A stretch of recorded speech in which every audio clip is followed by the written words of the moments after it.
kita sampaikan, kita notifkan, kita tetapkan Prabowo sebagai pembunuh darah dingin. Ingin kembali pada sejarah lampau bahwasannya siapa Prabowo itu?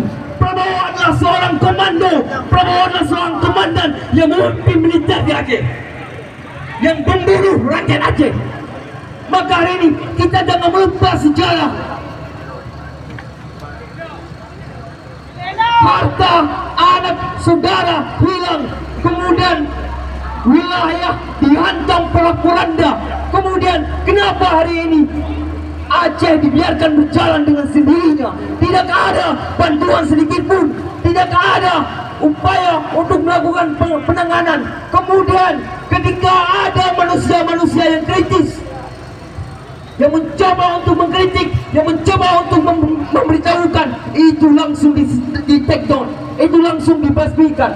Apakah ini cara negara untuk memberikan penanganan terhadap bencana yang kita alami sekarang? Tidak.